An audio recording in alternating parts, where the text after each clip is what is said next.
છોટાઉદેપુરના ઉત્સવપ્રિય નગરજનોએ વિજયાદશમી પર્વને ધામધૂમથી ઉજવ્યો હતો। નવરાત્રી દરમિયાન મા શક્તિની આરાધનામાં ગરબા રમી દશેરા નિમિત્તે ફાફડા જલેબીની જમાવટ સાથે હર્ષોલ્લાસથી પર્વની ઉજવણી કરી હતી।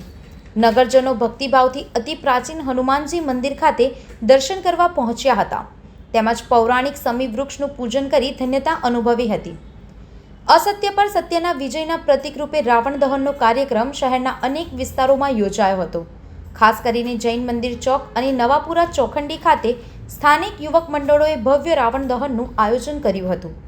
આસુરી શક્તિના પ્રતીક સમા રાવણનું પૂતળું વિધિપૂર્વક દહન થતાં નગરજનોએ દશેરા પર્વને ઉત્સાહભેર ઉજવ્યો હતો।